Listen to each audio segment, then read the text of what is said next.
Dunia mengenal sepak bola sebagai permainan. 22 pemain, 1 bola, dan 90 menit hiburan. Tapi sejarah mencatat ada momen ketika sepak bola berubah menjadi sesuatu yang jauh lebih besar. Pernah ada satu malam, seorang pemain berlutut di depan kamera. Bukan untuk selebrasi, tapi untuk memohon. Dan keesokan harinya, suara senjata perlahan menghilang. Pernah juga 2 negara yang saling membenci selama puluhan tahun berdiri berhadapan.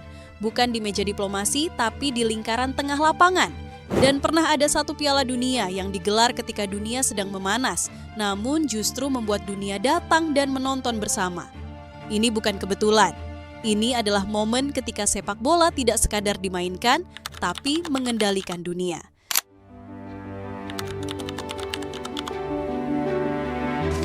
Sepak bola sering disebut sebagai hiburan paling sederhana di dunia. Aturannya mudah, lapangannya jelas, dan semua orang tahu cara menikmatinya. Tapi di balik kesederhanaan itu, ada satu hal yang sering kita lupakan. Sepak bola adalah ruang langka di mana jutaan manusia berhenti sejenak dari perbedaan mereka dan merasakan emosi yang sama pada waktu yang sama. Di stadion, bahasa berbeda tak lagi penting. Agama, ideologi, dan bendera larut dalam satu suara yang sama. Dan ketika emosi itu berkumpul, sepak bola berhenti menjadi sekadar permainan. Ia berubah menjadi bahasa. Bahasa yang didengar oleh rakyat, oleh media, dan kadang oleh penguasa. Karena sejarah telah membuktikan, ada saat-saat ketika dunia tidak bergerak karena pidato, tapi karena apa yang terjadi di atas rumput hijau.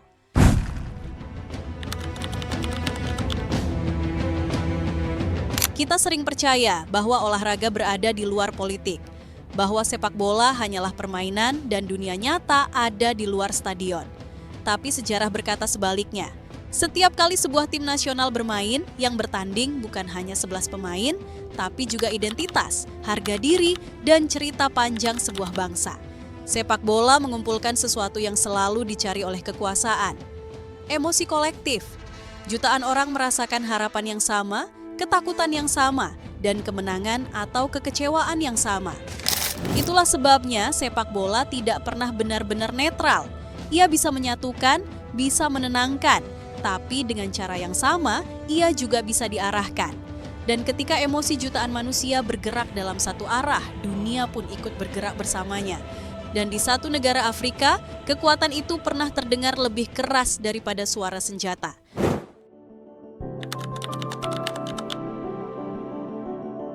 Awal tahun 2000-an, Pantai Gading bukan sekadar negara.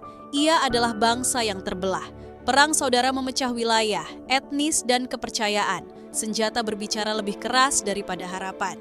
Di tengah kekacauan itu, hanya ada satu ruang di mana seluruh negeri masih mau mendengarkan bersama. Sepak bola.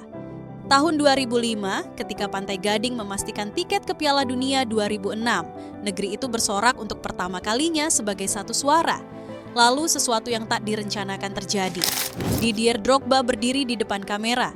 Ia berlutut, dan dengan suara bergetar, ia memohon kepada bangsanya sendiri untuk menghentikan perang. Tidak ada pidato politik, tidak ada ancaman, hanya permintaan dari seseorang yang didengar semua pihak. Beberapa hari kemudian, senjata mulai terdiam, gencatan senjata diumumkan, dan untuk pertama kalinya, tim nasional Pantai Gading bermain di wilayah yang sebelumnya dikuasai pemberontak. Stadion berubah menjadi ruang rekonsiliasi. Drogba tidak menghentikan perang sebagai politisi. Ia melakukannya sebagai simbol. Simbol bahwa ketika sebuah bangsa masih mau bersorak bersama, mereka belum sepenuhnya terpecah.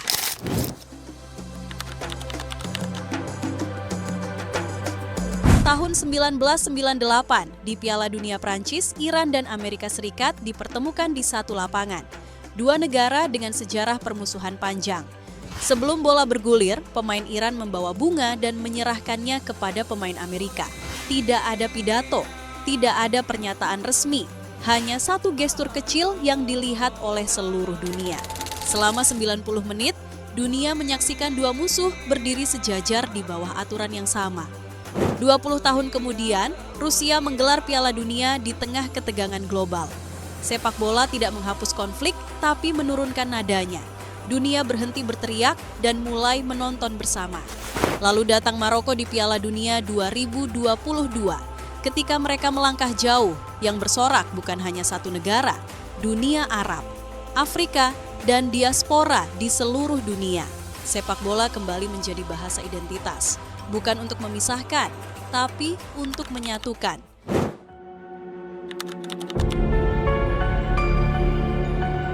Tahun 1978, Argentina menggelar Piala Dunia di bawah rezim militer. Di luar stadion, orang-orang menghilang.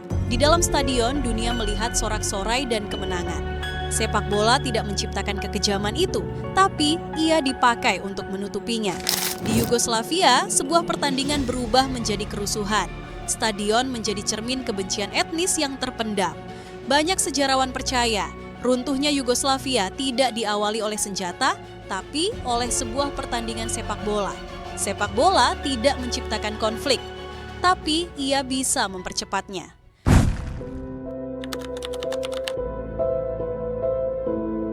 Mengapa sepak bola punya pengaruh sebesar ini? Jawabannya bukan pada bola atau lapangan, tapi pada manusia. Sepak bola adalah bahasa yang tidak membutuhkan terjemahan. Ia dipahami oleh semua kelas dan menyentuh emosi paling jujur, harapan, ketakutan, dan harga diri. Ketika sebuah gol tercipta, jutaan orang merasakannya pada detik yang sama. Itu adalah momen kolektif yang jarang dimiliki dunia modern. Dan emosi yang dirasakan bersama menciptakan identitas. Identitas adalah hal yang paling mudah menggerakkan manusia.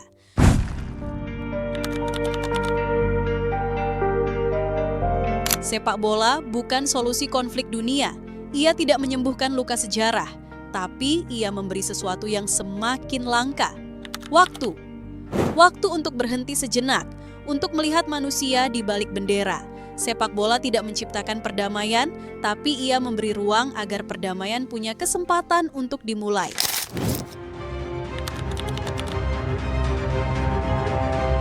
Stadion hanyalah bangunan, lapangan hanyalah rumput. Tapi ketika manusia berkumpul di dalamnya, ia menjadi cermin dunia.